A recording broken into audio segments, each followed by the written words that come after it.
Hey everybody, Zuby here from VCR Gaming Podcast, but you might know me better from the Magic with Zuby podcast. That's all about Magic the Gathering. But today we are going to be talking about one of my all-time favorite game companies, Blizzard. Now, I'm not very well into the video gaming sphere. I do have a video game podcast that my buddy and I try to do every once in a while when we get the time to try to get together and do it. But I'm taking a dive here into video gaming, and especially with what just happened at BlizzCon, I feel I need to get some stuff off my chest. No, this will not just be about Diablo Immortal. Rather, this is going to be about Blizzard as a whole, especially the past decade.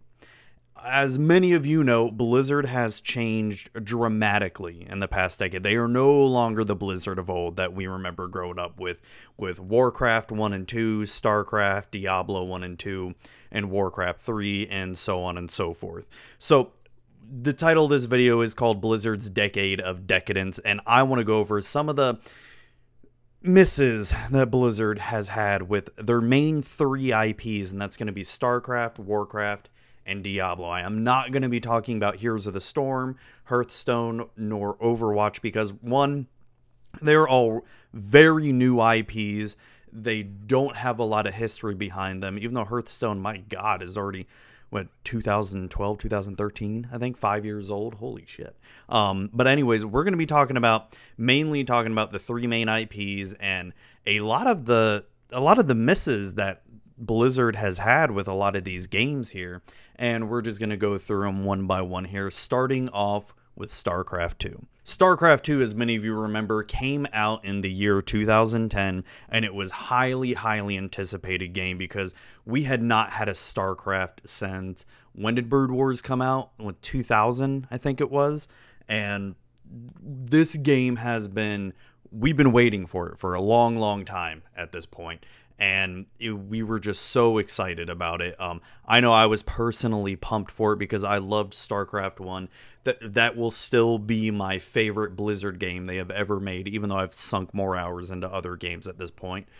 Other Blizzard games, I should say, especially World of Warcraft. But StarCraft 1, that was just the first Blizzard game. That was the first game I got in with the Blizzard crack, and then that introduced me to Warcraft 1 and 2 and Diablo 1 and 2 as well. But when StarCraft 2 came out, one of the biggest things that I remember, one of the biggest things that a lot of people mentioned was a major turnoff was the always online feature. Now that was a huge departure previously from other Blizzard games because with StarCraft 1 and Diablo 1 and 2 and Warcraft 3, and even Warcraft 2, you could easily install these games, and if you're in an airport or you're at your friend's house, with a laptop, and they may not have Wi-Fi or they didn't have any internet, period, because I remember back in the late 90s, early 2000s, not everyone had internet at the time that was easily accessible, and there wasn't Wi-Fi going around everywhere as well, too. So the always online was a huge change to us, and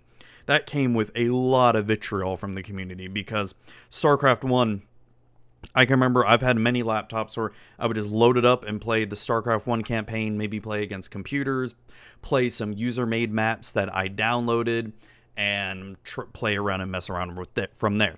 With StarCraft 2, you didn't have that luxury. Now, in 2010, by then, a majority of the people did have internet, and they were always connected.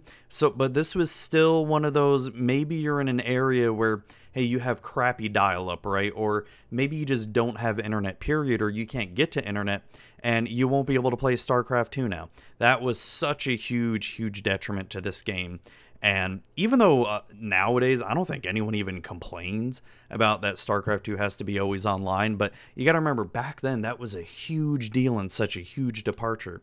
The next thing I want to talk about with StarCraft 2 was when the game first came out, even in beta, and I'm pretty sure this was talked a lot about in Wings of Liberty beta, and even when the game released, was the lack of social features that we had.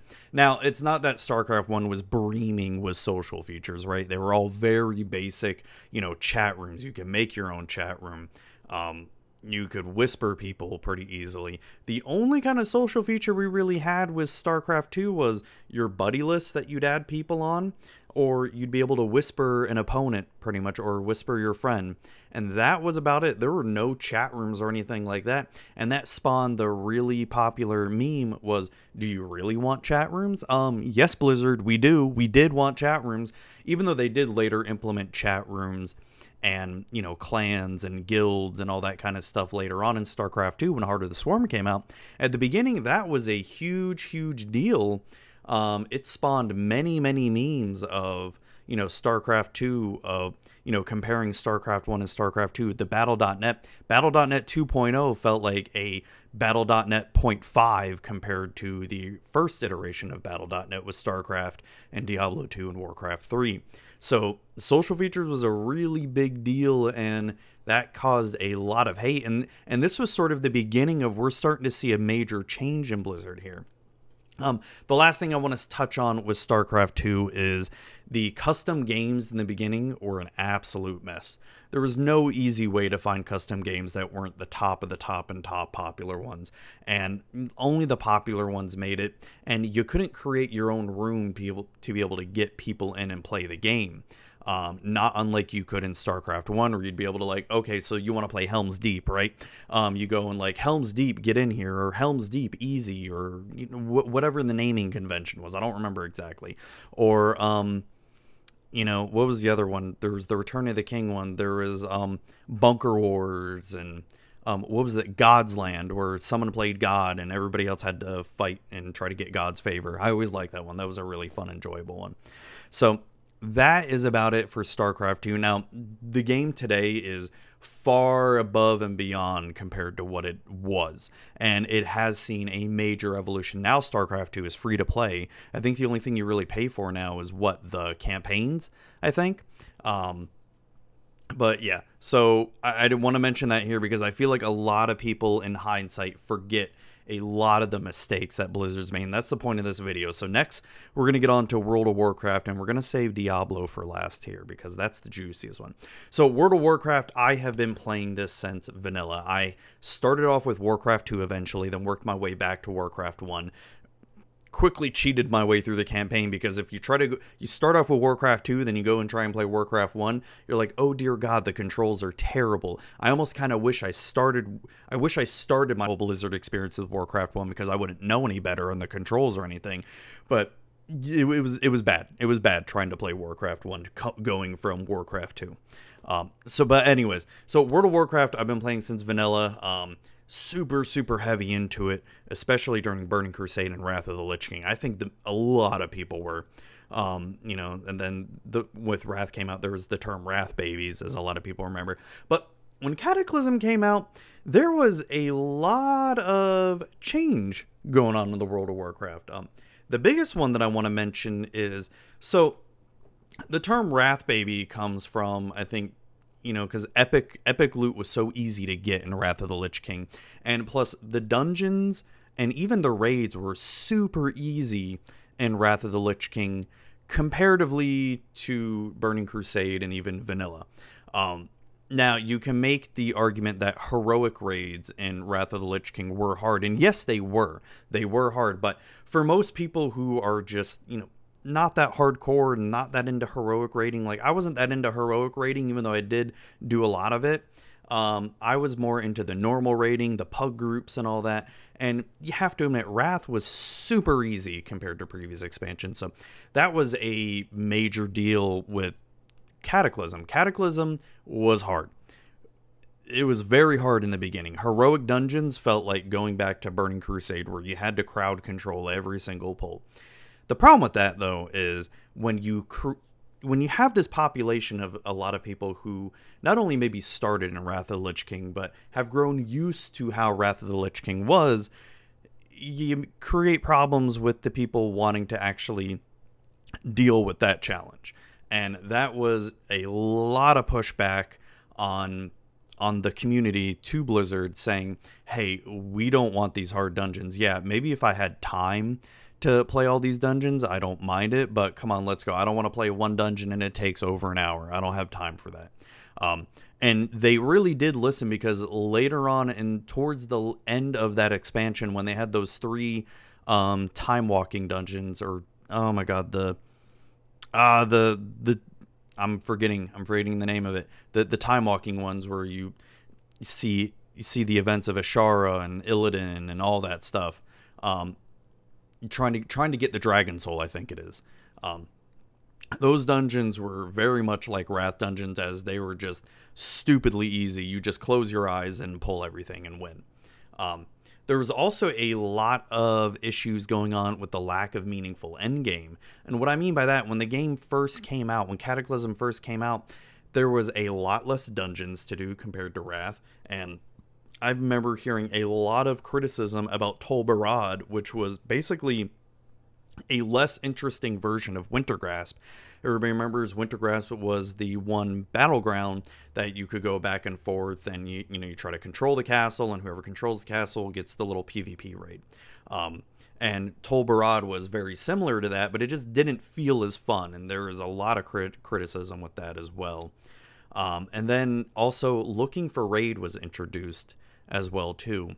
And while I personally really like Looking for Raid, because I no longer, in my adult life now, I no longer have the time to join a raiding guild and be able to raid every week and be able to show up. Looking for Raid is perfect for the player like me. But there was a lot of backlash against it because now, once again, Blizzard is handing out epic loot for free. It has completely dumbed it down and made the game even dumber. It was the big complaint. So that was it with Cataclysm. Next, Mist of Pandaria. Now, as far as I remember with Mist of Pandaria, I don't remember a whole lot of backlash with the game. It was relatively well liked for the most part. The biggest thing I remember the most, the biggest thing with Mist of Pandaria that I remember the most that people complained about was the lack of content.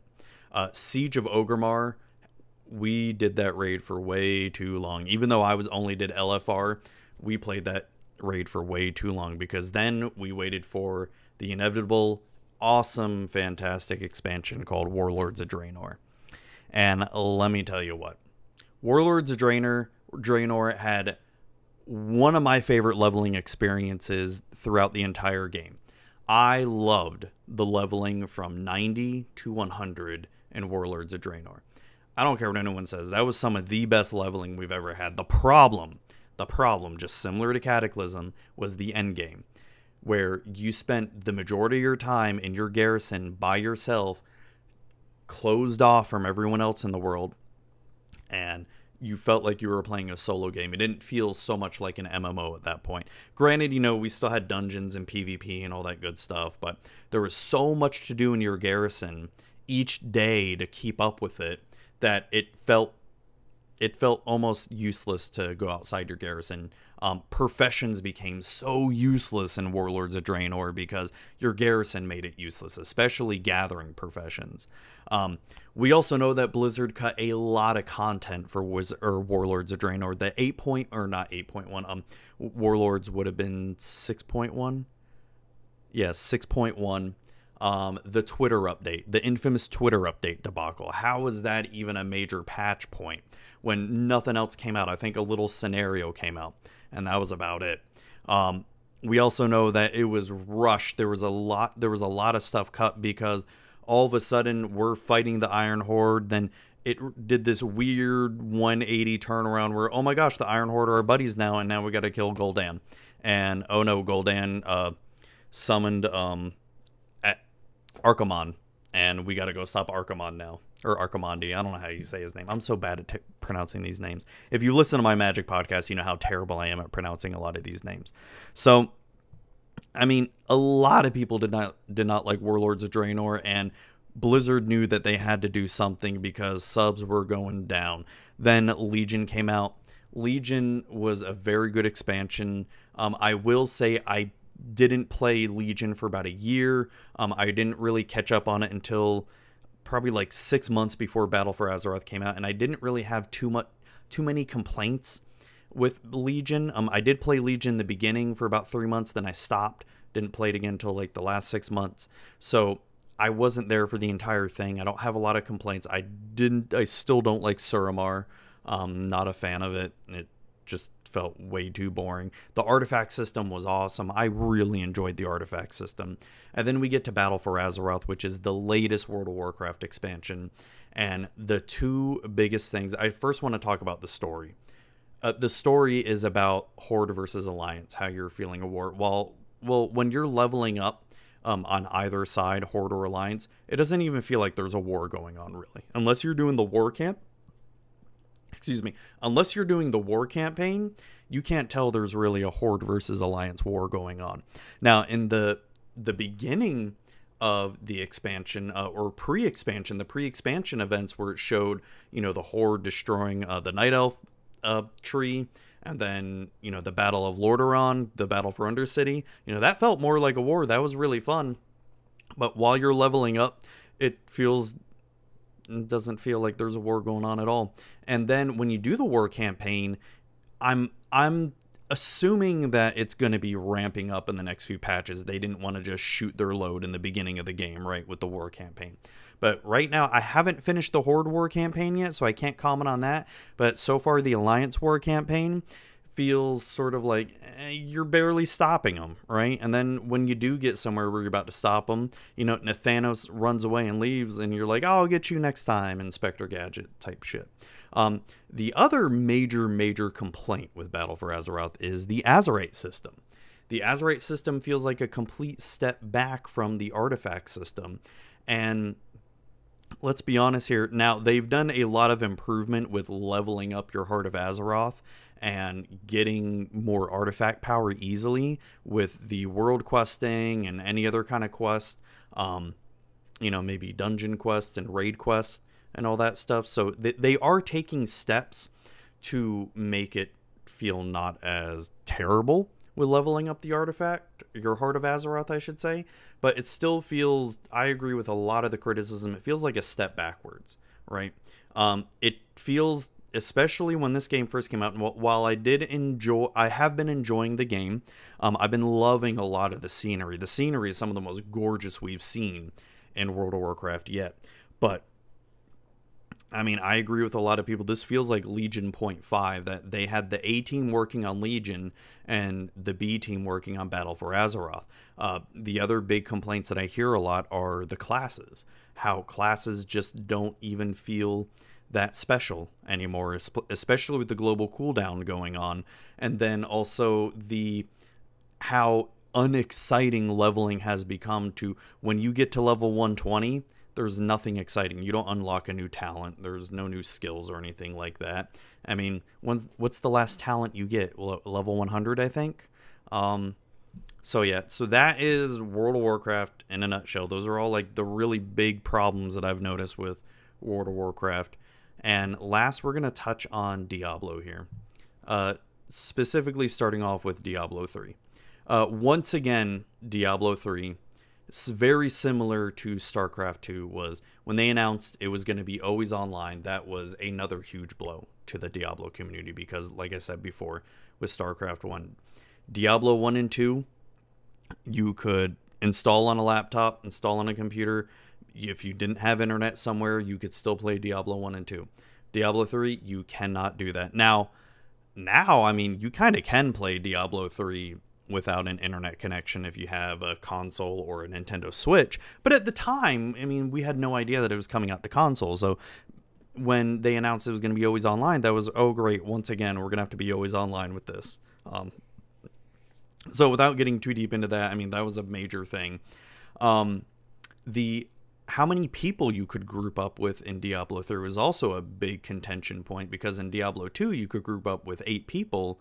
In Diablo 3, you can only do 4 people. So you have a lot less friends, essentially, that you can play with. If you had a group of 8, 7 friends and yourself that always played Diablo 2, come to Diablo 3, now you got to split it into 2 different pods. So that was a major contention point as well. The Real Money Auction House. Now, I personally kind of like the Real Money Auction House. I don't know if that's controversial now or not. Even though I hated what it did to the game, I just liked it because I made money off it. I'm going to be honest. I made couple $100 off that thing, and I didn't even try. I would just randomly find some really good gear, especially when I was in hell mode in Diablo 3, and or no, what was the Inferno mode? Yeah, because I never got past Act 1 in Inferno. I would constantly farm that last dungeon in Act 1. I can't remember the name of it right now, but I would just find something, see like, oh, how much is this? Oh, this is $80. Okay, sure, someone's gonna pay $80 for it. I'll bump it down to 75. It was stuff like that. I hated what it did for the game because I used it to where I wouldn't even bother trying to farm for my gear. I would just try and find and buy the best gear with gold or sometimes with money. When they got rid of the real money auction house, they changed a lot of ways where how they drop the items, and that's where Reaper of Souls comes in, and it changed the game for good, I think. Now there were some downsides to Reaper of Souls. For all the good that Reaper of Souls did for the game, the biggest downside that I found was you basically could not trade any gear with anybody. If they were in your group, in your game at that time, you can trade gear with items that were found during that game. Otherwise, if you found some really good gear that your friend's wizard could use, oh, they weren't in that game with you, too bad, you got to find it yourself. And that was always one of the things my buddies and I did in Diablo 2. We would always be on the lookout for each other. We'd be playing, closebattle.net, and, my favorite class was the assassin. His was the necromancer druid, and we'd always be on the lookout for gear that the other person could use, right? And, because we wouldn't always be able to sync up and play online. Diablo 3, you cannot do that at all. You have to be in the same game. So, and then plus, let's be honest, now with the way the looting is, it's not exciting anymore to get new items. You just see stat boosts. I mean, when you get to a certain point in Diablo 3, when you're so strong, your increases in strength are going to be so minimal, and that's normal essentially, but it's not like, I can remember even when I was really strong in Diablo 2, when a legendary or rare item dropped, I was super excited still because, one, you didn't see a lot of them. Two, you was always like, oh my gosh, my other classes could use this. Now it's sort of like, boring, chuck it, throw it away, vendor it, whatever. So yeah, so that's Diablo 3. And then I really kind of want to touch base on Diablo Immortal. Now, it's been a few days past BlizzCon, and I feel like a lot of people have sort of settled in and realized, the reality of the situation on what's going on with Diablo Immortal. Yes, Blizzard is making a mobile game. Yes, it is not something that people exactly wanted or expected. I'm sure it's a fine and decent game, but I feel like the biggest mistake Blizzard made was announcing it at BlizzCon. I guarantee if they did not announce it at BlizzCon and they just announced it, I don't know, out of the blue somewhere, people would be like, okay, well, this is dumb. But I'm sure a lot of people are like, okay, this is dumb. Maybe it'll be cool. Whatever.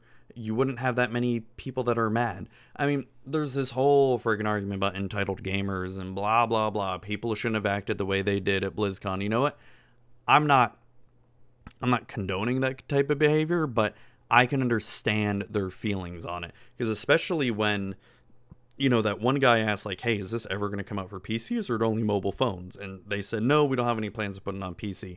People were mad, obviously. And then Wyatt goes out and says, what, don't you have phones? Worst thing you could ever say. I mean, a lot of people have already said this. Maybe if Blizzard was still wanting to announce Diablo Immortal at BlizzCon, at least end the opening ceremony with saying, hey, while we don't have Diablo 4 to share with you, we are working on it, or we're working on something, and go into a little spiel of, we're working on something. Hopefully we're going to get Diablo 4 or maybe Diablo 2 remaster, but we wanted to show you something, right? Don't just end it like, hey, Diablo Immortal, cool, see ya, peace, okay, thanks, bye. You're just going to get pissed off fans. And I think a lot of people are starting to realize that, this is no longer the Blizzard of old. I mean, and this whole video was to really showcase, yeah, it hasn't been the Blizzard of old for a long time now. It's for over a decade.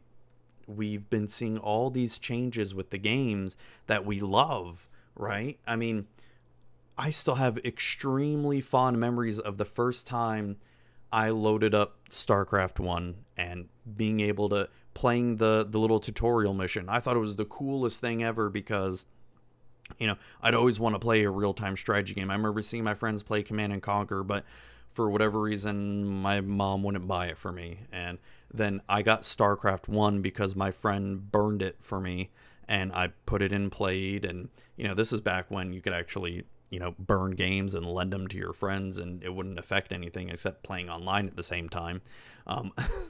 But it was a very magical experience playing StarCraft 1, and that's why a lot of the things when they announced a StarCraft 2 was kind of, I mean, I still loved StarCraft 2. I poured many hours into it. Same with Diablo 3, and especially World of Warcraft. And people just care. A lot of people like myself care. We grew up playing Blizzard games, and we don't want to see Blizzard become another soulless company like EA or even Ubisoft or any of the other companies out there.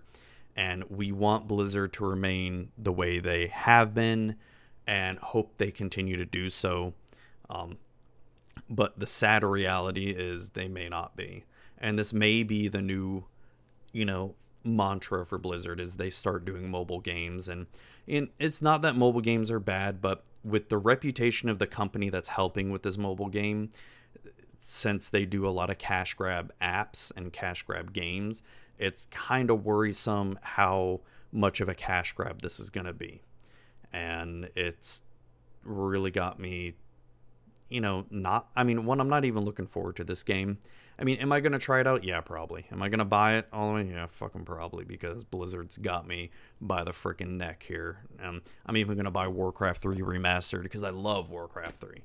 But, you know, I just really wanted to make this to showcase, like, hey, Blizzard hasn't been perfect for a while, and it's sort of going downhill, and I get worried about you guys. I get worried about Blizzard, you know?